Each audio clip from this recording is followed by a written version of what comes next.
Okay, everybody, it's John here with Civ2 Gamer with some extremely interesting news for you. A very exciting development. Tootall and Knighttime have re-released their Napoleon.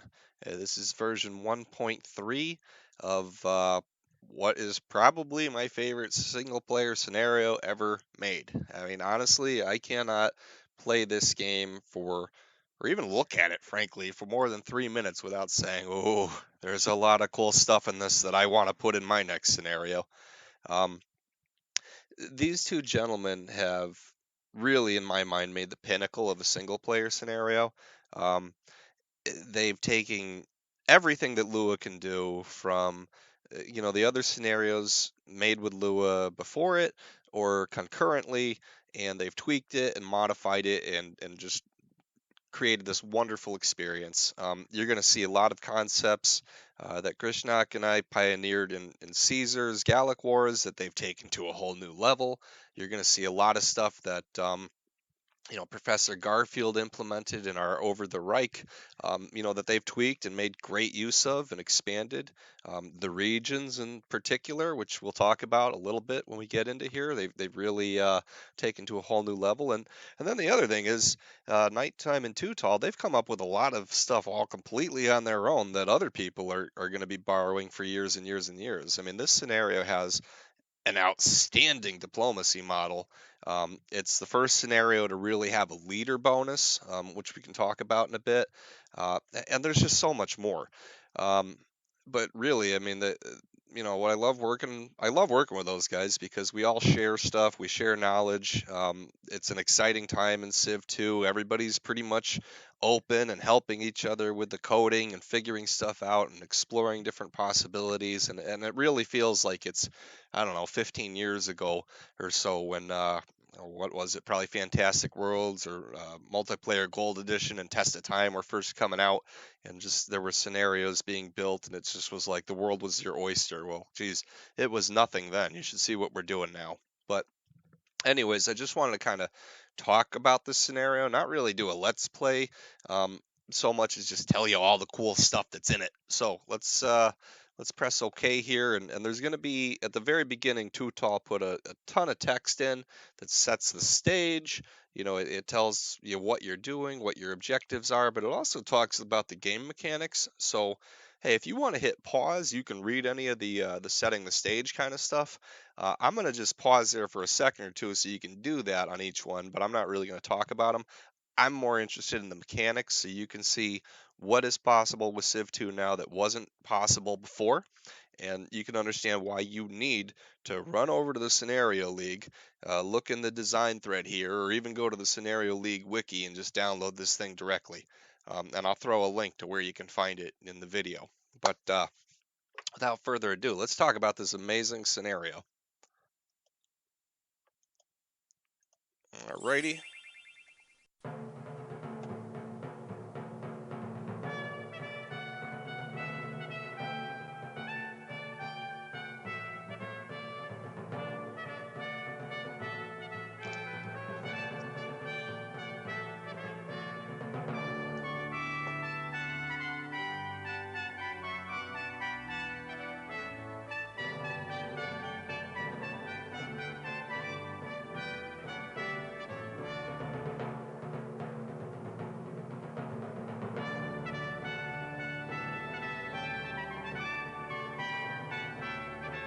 Kind of need the music to slow down so I can talk about this a bit.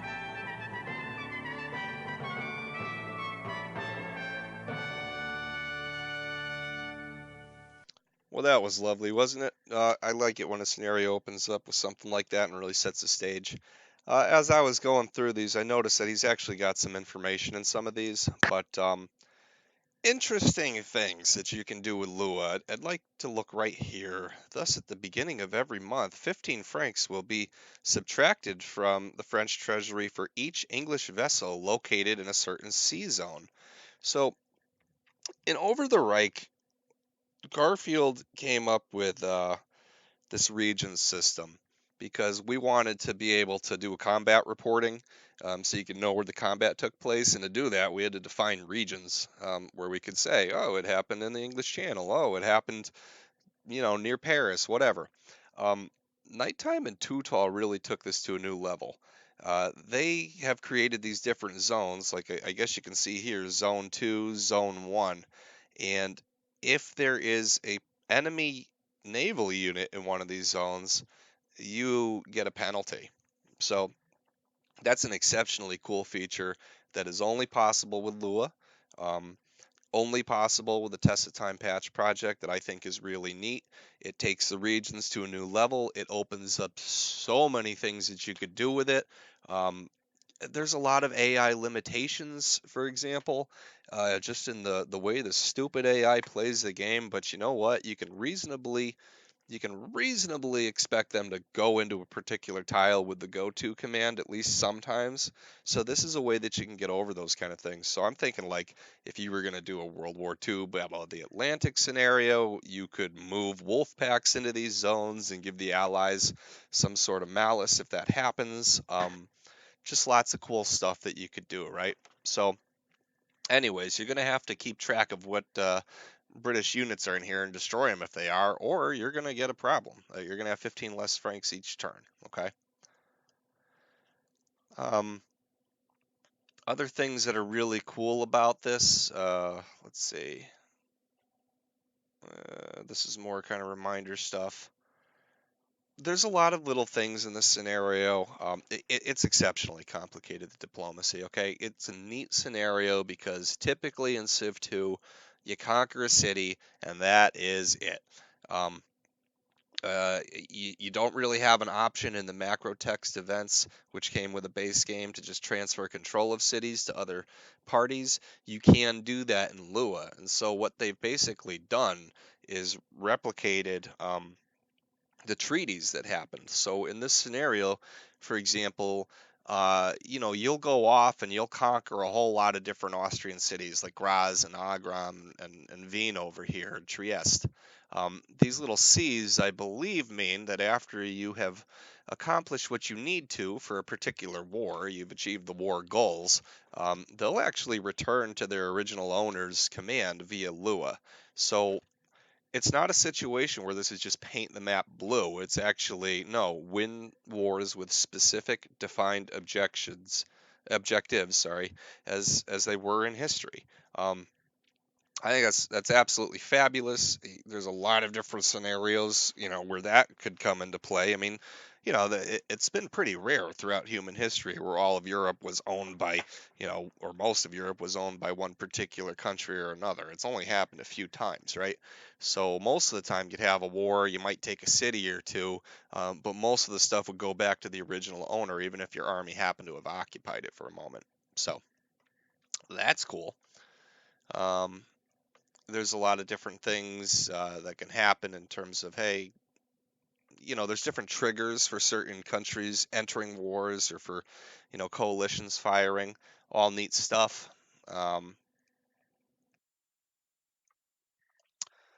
Now here's some game tips. French artillery and shells. So these are the ranged attack units that Grishnak eventually came up with. Um, Tootall and Nighttime here, they have it so that artillery fires particular um, munitions. It costs money to generate those munitions, and it takes away movement points. So that's in pretty much all the Lewis scenarios at this time, which is pretty cool. The mortars can only work on certain terrain, kind of like with Caesar. The idea being, these are siege weapons. Um, they need to have some sort of I don't know, siege works to be placed in before they can fire, that kind of thing.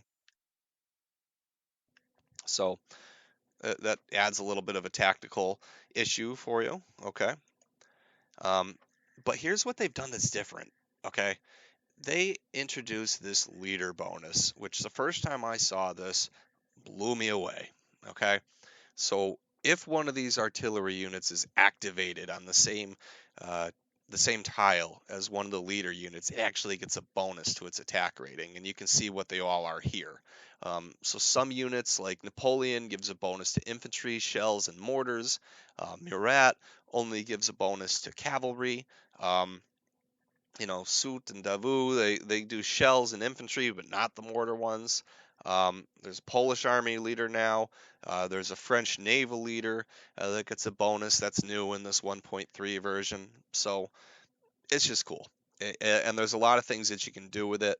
Um, it doesn't have to be attack rating. There's other things that you could potentially change. I'm not going to try to misspeak because I know there's some things that you can't.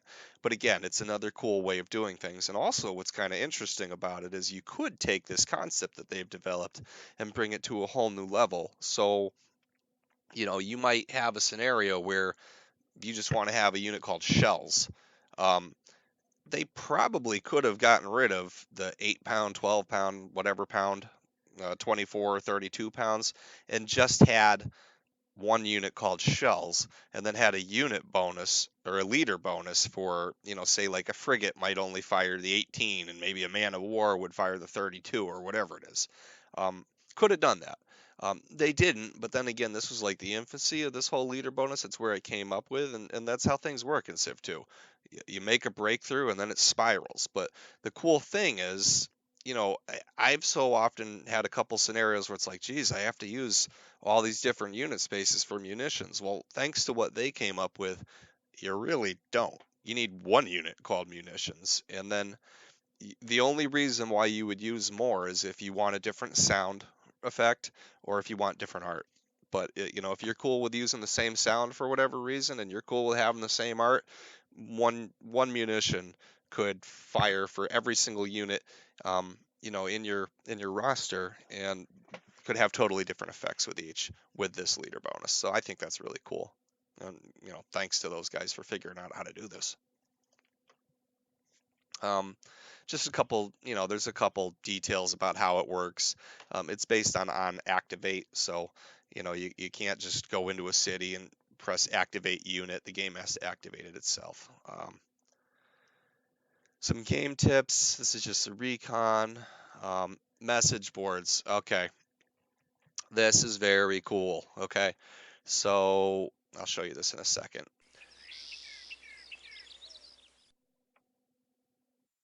I like how they have the naval report. I like how they tell you how many francs it's going to cost every single turn to use them. They need to give you this information. They've added a ton of stuff that's not in the game, and it would just be hidden behind the scenes. I mean, who on earth wants to go into the unit roster and multiply every single turn to figure out how many francs it's going to cost? So the fact that it shows up every single turn and tells you is outstanding. Um, so let's just look at these things real quick. They have these reports that you press 1 through, I think it was 5 or 6, whatever it was, and it gives you information that you need to know. So if you go into the README, you're going to figure out what these mean. Maritime supremacy losses. This has to do with whether or not you'll ever be able to invade England, so you want to know what your score is. Um, if you lose 44 units, then you lose this, which I forget exactly what it does. I think it makes some units ignore a zone of control. But the bottom line is there's the counter that's used in here. So the game keeps track of how many units you've lost. And once you get to 44, bad things happen to you. So that's cool. Um, it keeps track of these things. All this can be in the README, but these are all extra stuff that doesn't happen in the base game that you need to keep track of. And you can do that easily by, I think, pressing 1 or 2 or whatever it was. Again, an embargo. So you don't have to have a unit search every single one of these. You just know if there's a ship. And that makes sense because, if Le Havre was being embargoed, that means that they see the British warships outside of it. So, you'd have somebody at the pub that could tell you what happened. You wouldn't need a sailor to go out and check for them. So it tells you where they are, if you think you're going to lose any money, and also how much money you've lost to date because of this stupid embargo. So that's cool. Also, activation conditions. These are all the minor powers that you can activate. They all have specific conditions. Let's check out Irish Rebels because that's new to this version. You get this little pop-up that tells you what you need to do to activate these guys. So here, they're not a minor power. They're a type of guerrilla force. They don't have movement points. I guess you generate one every time it kills a British ground unit located in Ireland. And every single one that's there gives you 10 francs into your treasury. And if you don't have any active rebels, it's more likely you're going to have a hard time in Spain. So that's cool. There's other things like the coalition war conditions. Remember I talked, or raved really, about the different diplomacy model. Yeah, they figured out how to not only get different civs to reliably achieve peace, alliance, war, all sorts of things that weren't. I mean, you could always do war, but you couldn't do the other things in macro text. So they've got all that. They have the transition of territory going back and forth, probably a host of other conditions I'm forgetting. But if you wanted to know what are the war conditions of something, so War of the Third Coalition. You start the scenario at war with Austria, England, and Russia. You need to capture Prague, Venezia, and Wien.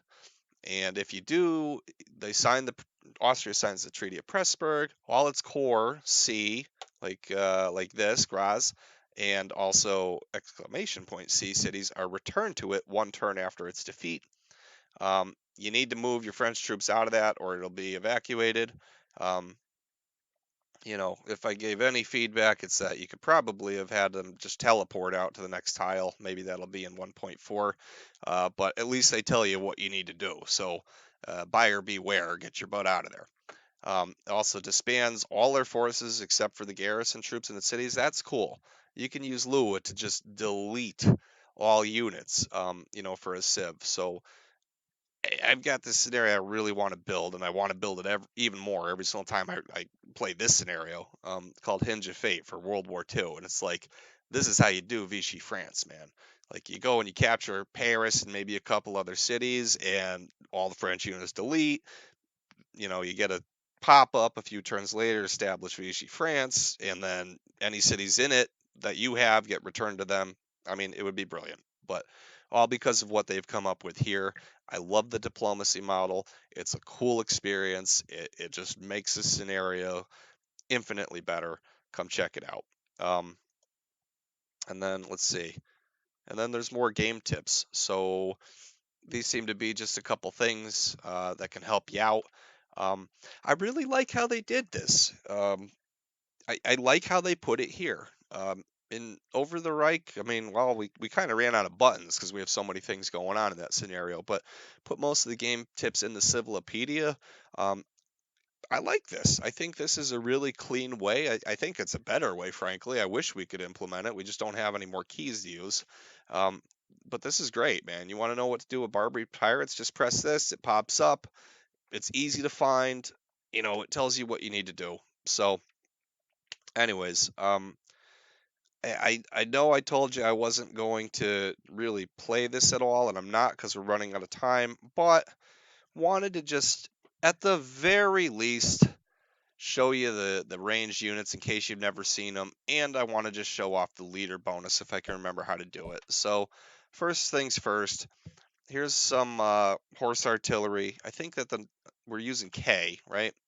You press that, the munition shows up, it's automatically activated. Bombs away.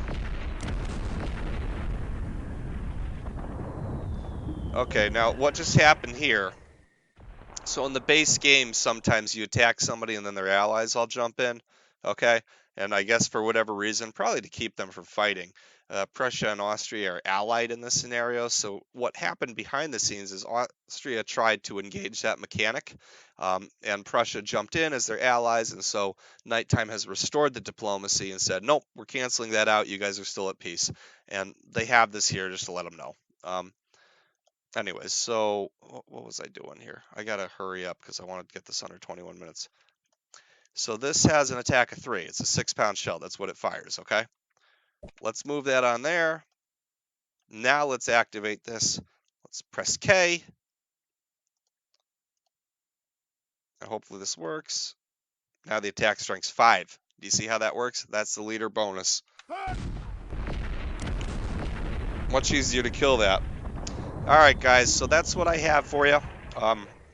Congratulations to Tootall and Nighttime. This is an outstanding scenario. I've got a million things to do this morning, but all I wanted to do was wake up and show it off and rave about it. So congrats, gentlemen, and definitely go and check it out.